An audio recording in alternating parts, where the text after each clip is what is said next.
Hey, Alexis Love Beauties and Flawless Man. Welcome back to part two of understanding sexual experiences and sexual behaviors. Excuse me for this podcast episode. I planned so hard to go on camera, even though the first one, I ain't gonna lie, the first one I did not want to come on camera because the information is just too heavy. But this time I had like my appearance ain't looking too right. So I opted to do a podcast. The purpose of this series on understanding the sexual behaviors is because when we realize and we look into the world today, I want us to be careful with judging people. I want us to be careful with judging, you know, powerful people that's, their kingdoms are falling down, Christians that's getting exposed. We have a very famous person from our town that's being exposed. Like, when we look at these behaviors, they come from somewhere. And like we stated in part one, be sure to watch part one. People don't have safe spaces to talk about what happened to them. They're not comfortable talking about those things. So it plays out into our sexual behavior, which can become dangerous because if we're not careful of our sexual behaviors, those things multiply and they prosper against us. So I want us to be careful. And as we can see in the world today, we're looking at pastors, we're looking at people of God, and we're seeing how they're changing slightly. We're looking at people saying they're Christian, but they're still, celebrating Ramadan. We're looking at people saying they're Christian, but they're getting exposed for messing with boys in the church. We're looking at people say they're pastors, and we're seeing how they're up there dancing and twerking and having whole Beyonce concerts. And then we look at the Christian body and we see how many people got offended with the skit from Drewski. It doesn't matter who God used. He can use the tail of a donkey if he wants to get his word out and to the people he is trying to get it to. I feel like the Christians that were upset were the Christians that do not understand the message. People want to talk about how he's not even a Christian, but he showed what's really going on inside of the church.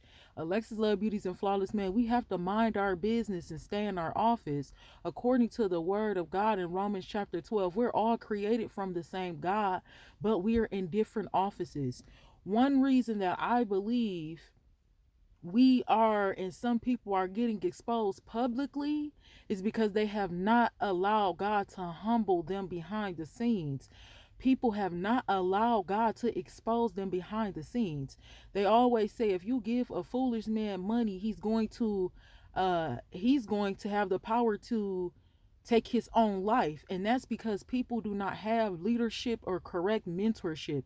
A lot of Christians have not been exposed to the true them. They have not gotten the information. And I'm just going to say that vaguely because I don't know the work that people have done. But I know in my experience over the last 3 years, I have done some work and God has revealed to me some things. One of those things I was interested in knowing about myself. See, the truth hurts more than a lie. The church should be talking about these things and having these conversations with us, because when we go in our Bible, we see that God is not talking about sexual intercourse. God speaks about sexual intercourse as the number one sin. That was the number one sin that made man fall. So some people are afraid to talk about it because they don't want to offend nobody. But when we open our Bibles, the offense is there. Like, we can't be offended when we're seeking the truth. So like I said, there comes a time in people's life, I'm praying that they are ready to receive the truth. I'm ready for the truth. So that's why I'm getting the information. I set on the information, I fast and I pray, and then the Lord tells me to come like he's telling me now and to drop a series, and I don't even sometimes be ready. Like the 7-part series of Explain Why God is Upset with His Men and Women Being Whores, that was brought on to me. I asked God, I prayed about it, and then he introduced me to Jeremiah, explaining to me. We don't have an understanding. There has not been an explanation of our behavior, so we think that is normal what is not normal. We have to save ourselves and not get caught in a strong delusion. Now I understand the behavior of a whore and the things they do, the way that they fall and the way that they live their life, the way that they think. And I don't want to be into it with that. I don't want to be like that. So I had to learn. Then I asked God, will show me, tell me again, fasting and praying, what is some of these sexual experiences and desires and the people that I attract or the people that I'm attracted to, and working on breaking a very demonic soul tie. I got information about that, going more into witchcraft. These sexual things do go into witchcraft. I got information about a soul tie I've been working on for the last 4 years. And then come to find out, one day I was laying in the bed and I heard sexual deviance. And I was like, I ignored it. I was like, nah, bro, I don't want to look that up. It sounds scary. I don't know what that means. Leave me up out of it, right? But my but mind you, I'm asking them, like, you feel me? Like, show me. Show me some stuff that I need to work on, because I understand that I'm praying for some things that will not come to pass because you don't bless mess. So, what's the tea, right? Well, after a few days, researched that word, and then I cried myself to sleep. But more of happy tears, like, okay, you gave me the information on it, so now I know how to move around it. We have to learn about who we are. We have to learn about the things we've experienced to get deliverance. Deliverance is not you just going to church, somebody praying over you, you keep on praying. We suffer the spirit of Jezebel. That's going to be the number one reason why God don't care about nothing else. We have to learn about the spirit of Jezebel. One of Jezebel's traits is that sexual immorality. Alexis Obedience and Flawless Man, this series is going to get into some of our ancestor stories, some stories that's in the Bible, telling us where these things originated from, because we didn't make up sex in this generation. These desires is not our own. So it's been going on. We're also going to get into some tips and some different things that we can learn how to do to be balanced. Before I get into the part 2 of the definitions, we're going to be finishing up the definitions here. I'm also going to give you a little bit more of my testimony and something else that God told me years ago, that if you do not stop doing this, you're going to be cursed. We will get into that. Let's get into the definitions. In part 1, we left off on sexual battery. That is a criminal charge. Going down into the next term is going to be sexual misconduct. That is an act of unwelcome, non-sensual behavior of a sexual nature that violates a person's boundaries, their dignity, or their safety, involving coherence, intimidation, or abuse of power. So the sexual misconduct is an umbrella for harassment, assault, stalking, exploitation. This can also fall under a sexual criminal charge. Exploitation, that's like revenge porn, somebody exposing your photos, somebody doing different things like that. It's illegal. Think the reason why we have laws in place, Jesus said when he came here, he did not come to change the law. He came to enforce the law. He came and told us how to live in this world and not be of this world. There is sexual behaviors that's illegal here because it's illegal in the kingdom of God. Sexual misconduct falls under everything. It's non-consensual behavior somebody is coercing you into, somebody is talking you into, somebody is crossing your boundaries, they're violating your space. Harassment, stalking, exploitation. Now, this is the one that God actually told me before we got into everything. It's called sexual deviance. I think this is the number one where everything else multiplies. That is a sexual behavior, fantasy, or an urge that diverge from, excuse me, I do have my notes back here, established societal culture, legal norms, non-consensual acts. In sociology terms, this word refers to paraphilic disorder, are intense, at least 6 months reoccurring sexual behaviors or urges involving non-consensual persons, suffering, humiliation, or non-human objects that causes distress or dysfunction. Let me read that again. Sexual deviance is a sexual behavior, fantasy, or an urge that comes from an established societal culture, legal norms, non consensual acts. In psychology, this word sexual deviance is referred to a paraphilic disorder, which is an intense, recurrent sexual urge or behavior involving non consenting persons, That's suffering, humiliation, or non human objects that causes distress or dysfunction. Let's break this one down because this the one that caught me by storm. This is actually a disorder. Now it's being categorized. You can Google this with next to like dementia. Now they're not putting it that high up, but it's still a disorder. It's becoming so sexual impurity is now being labeled as a disorder because of the things that it multiplies into. It's a sexual behavior. It's a fantasy or an urge that comes from societal culture. The society is saying, man, you lame, you 20 something, you know what I'm saying? Why you ain't got no girls yet? Why you ain't talking to no girls? Man, I'm finna put you on. You ain't really that dude. You ain't really getting it like that. That is societal culture. Looking on the internet like, oh man, I gotta go get a BBL because the girls is doing it. Pressure that comes from the society. The legal norms is watching porn. It's legal to watch that. They put that out there for you to watch that. It's not illegal to watch that. Non-consensual acts is, again, you not having the consent of somebody. Maybe they are under the influence, maybe you're under the influence and you thought that it was consensual. Maybe somebody changed their mind and now they're coming against you with a criminal charge. Non-consensual, you didn't even have permission, you took someone by force. This is a disorder. It's intense. So it's not that it happened one time, but it happens over and over and over again. They said 6+ months of reoccurring sexual urges. That's like if you have a crush on somebody, you don't know this person, and you begin to do things with yourself because you want that person so bad. Again, that's going to fall into sex magic and witchcraft at some point. This is reoccurring on and on and on again. You're trying to attract that person sexually. You're sending out that energy sexually. And then it goes into invading behaviors with the non-involving behaviors with the non-consensual person. So you're doing those things and you're sending that energy out. Now somebody else is thinking maybe you messed with that person before, or maybe you never have. And they're like, man, well, I keep thinking about this person, but why I'm having these type of thoughts. Again, that goes into having a soul tie also. Non-human objects that cause distress or dysfunction. Distress goes back into the sexual frustration. You see how all of these things work together and they multiply. They're being fruitful and multiplying because we're not stopping them or we don't know about them. So now you go into that sexual frustration of not being able to get that person or not being able to do those things, not being able to live out those fantasies. So now you're causing emotional distress, mental dysfunction.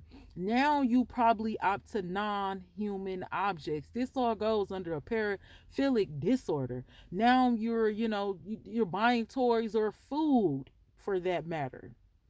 We're not going to get too much into it. So going down and doing my extended research, I have an example of, pleasuring yourself, saying someone's name without consent, using non-human objects. That's immoral. Watching porn, that's a fantasy or a legal act. And a paraphilic disorder is a cognitive disorder. It's not like dementia, but it's a mental behavior. Now let's break it down into the cognitive disorder. Cognitive disorders happens in the frontal lobe of the brain. So that's in the front of the brain. You have cognitive. You can also research. I encourage you to research what cognitive therapy is because they focus on helping your brain and helping you to understand.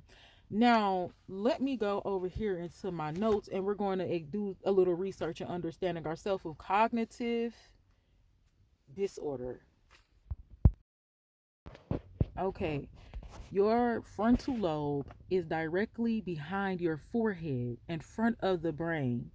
It manages thinking, emotionals, personality, judgment, self control, muscle control, movement, memory, storage, and more.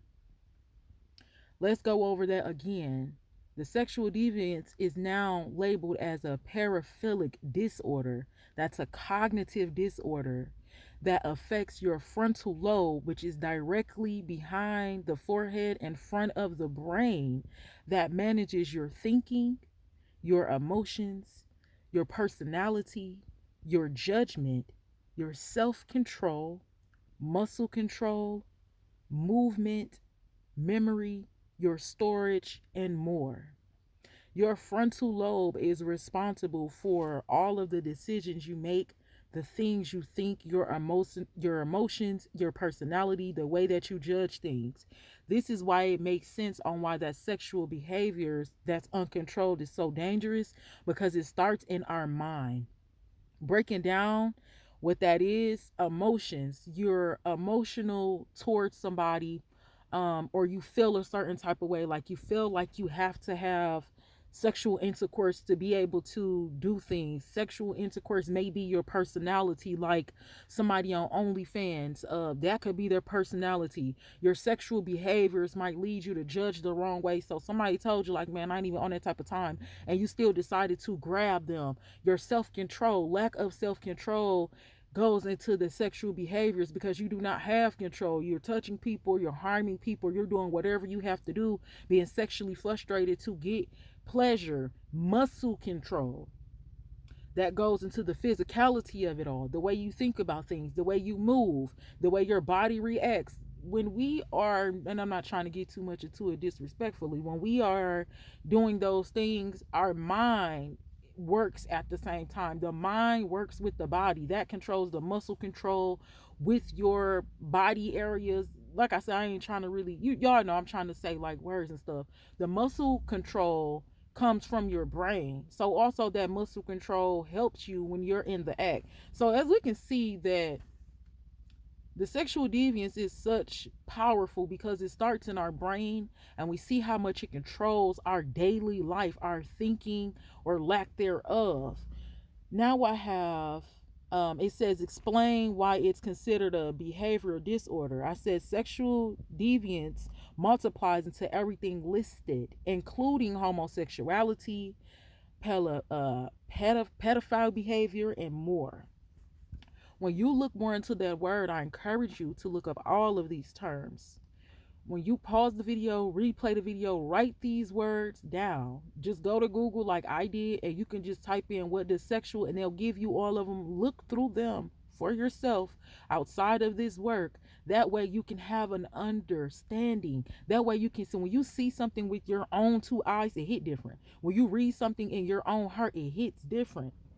When we look at that, when you go further into that word and you go further into the disorder of it all, you will see that it actually multiplies into a pedophile behavior. So this is where, like I said, we want to start questioning, why are the elders so interested in the young, and why is the youth so interested in the older people? It is something wrong with that. We got to start questioning that. I know the legal age is 18 or whatever. We need to be more mature with that, because if we do not have self control over our sexual behaviors, or we do not understand our sexual behaviors, or we do not seek ye first the kingdom of God to get exposed privately to these sexual behaviors, they're going to play out publicly. Now when we think we have it all together, now when we think we're rich, now that we think we're married, you can mess around and assault your partner because you don't even know what that means. If they say, man, I'm tired, you feel me, I ain't really, and you still force them, you can coerce them into doing things. We have to learn about these things and these behaviors, because they can multiply for the bad. Like I said in the beginning of this podcast, do not be easily deceived, and don't judge nobody. Don't think you're better than nobody. No telling what happened to you and your body. When we're seeing these people fall, when we're seeing these pastors be exposed, when we see these children of God walking away from the faith, it's because they do not have an understanding of their suffering. We have to ask God more, and just not asking, we have to be vigilant and aware of the answers of that. The truth hurt more than a lie, because you're finally being able to see. We have to be able to see. So I'm looking down at my notes. That was really one of the ones I cried like a newborn that night. But I was so at peace. I really cried myself to sleep peacefully. It wasn't stress or nothing. It was like, dang, I been getting hit with so much revelation about myself. It's like, okay. And then sometimes I'd be like, well, that's just for me. You know what I'm saying? Let me get myself together. But because the Lord has trusted me to do this work, He's still patiently working with me. This is why we come here and we talk about it. That way, because it's a lot of people just talking about stuff, but we're still not getting an understanding. This is why I say for beginners, even though our conversations be deep, it's still for beginners because it's probably something we never heard, something we've never been taught, something we never looked into.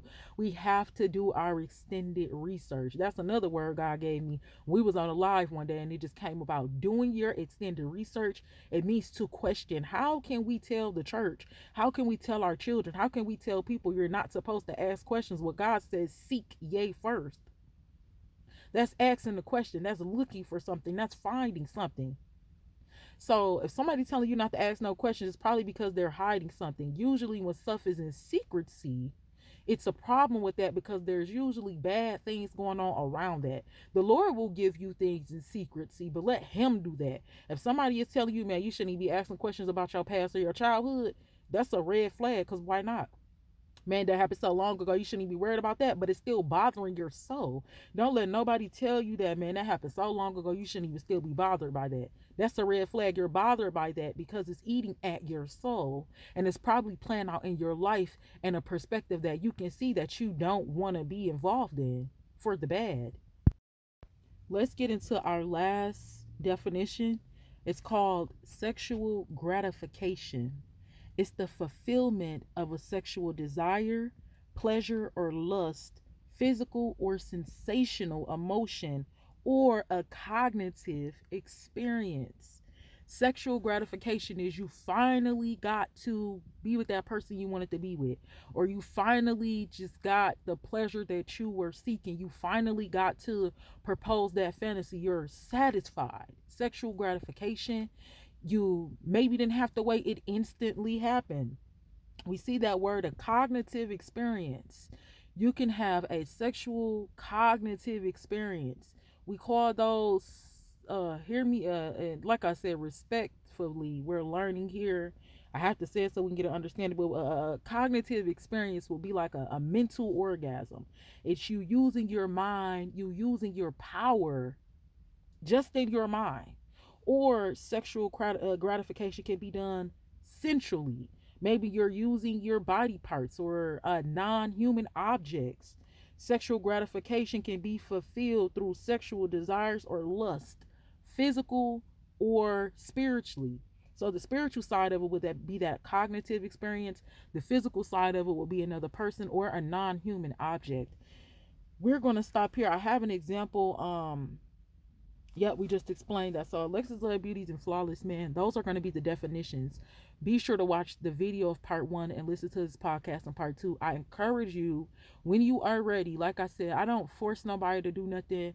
I put the information out there, and I know it's probably hard to understand because, like I said, somebody probably never talked about it. People been trying to cover it up, but we're not here for that.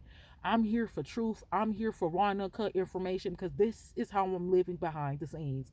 I remember I always used to ask God, like, Lord, I want to live word for word, book by book. I know I'm not perfect, and I used to think I was, to where I was trying to live from Genesis to Revelation, but now I have an understanding that a healthy balance, and that you can't move faster than God. So he's going to break things down to me. So that's what he has been doing.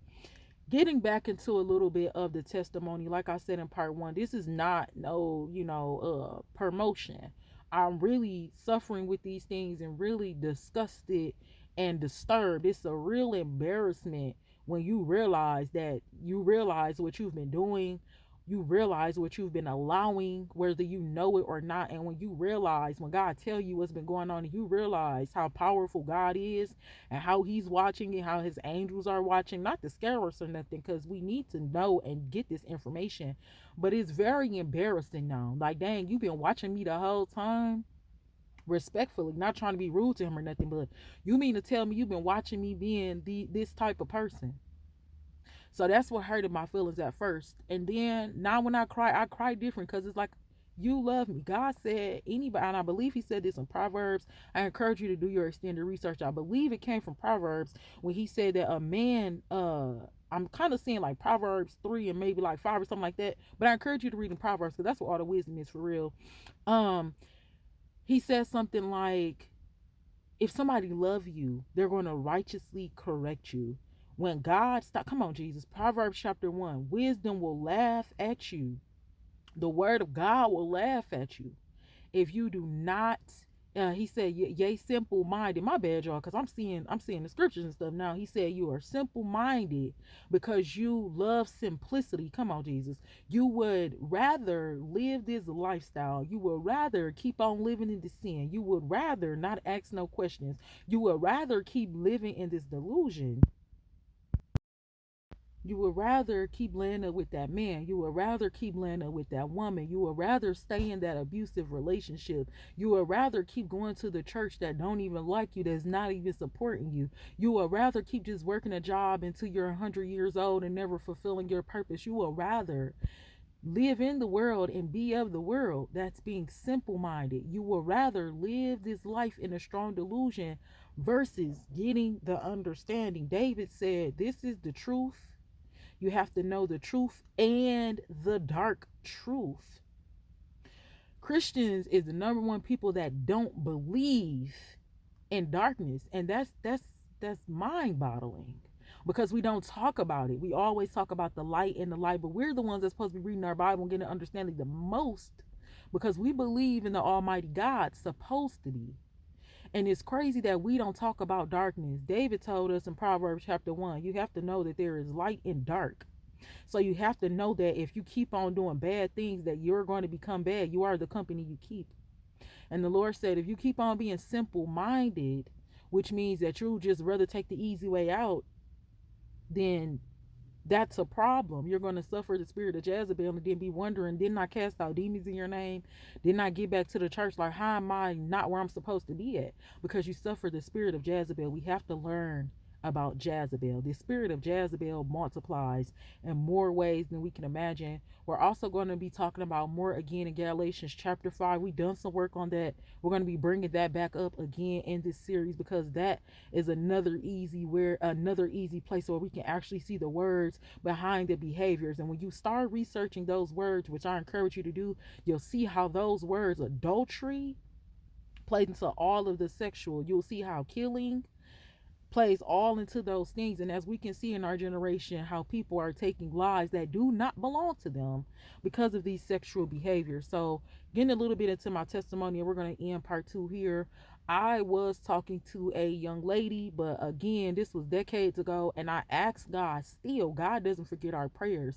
I was still asking him, like, man, I don't want to do this, I don't want to be like this, like something is not right. And I always knew something wasn't right, and I wanted answers. I'm like, where did this even start from? Who did something to me? Like, what's been going on? Like, what's the tea? But I still wasn't in the place to receive the information. When I got into a place where I can receive the information, me and the young lady were having a time. I was cooking. The young lady was playing the game in the kitchen. I heard it clear as day as you can hear this podcast. If you keep doing that, you're going to be cursed. I promise you, it was a complete sentence. It was so loud, so peaceful, and we can get into that later about like hearing the voice of God and how he sounded, different things like that. Not to confuse nobody, but how I hear God is just how me and you are talking.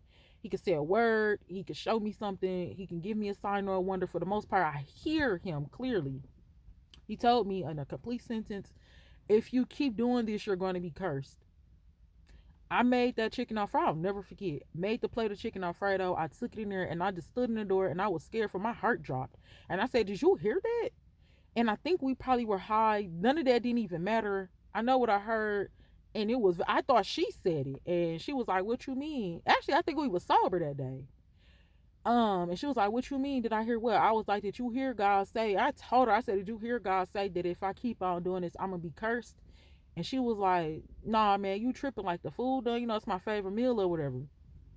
When I got into a place where I could settle down and actually get the revelation on that, God was telling me up front, you're going to be cursed if you continue with the homosexual behaviors. If you continue with this sexual immorality, that's going to be a curse for you.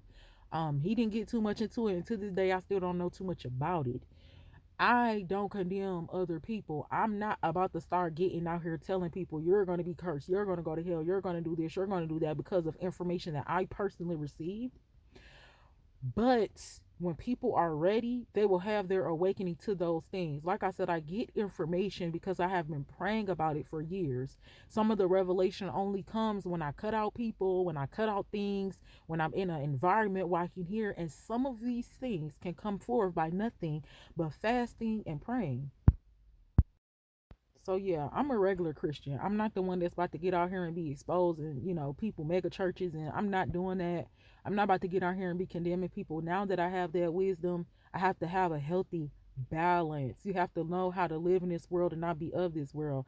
Now that I know where this came from as a child, now that I paid attention to and got information on some of the things that happened to me, some of those terms that happened to me, some of the behaviors, now I'm getting a understanding.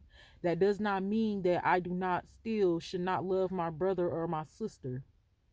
That means that you have the information and flee from the devil and he will flee from you. That means I got direct hand information about me.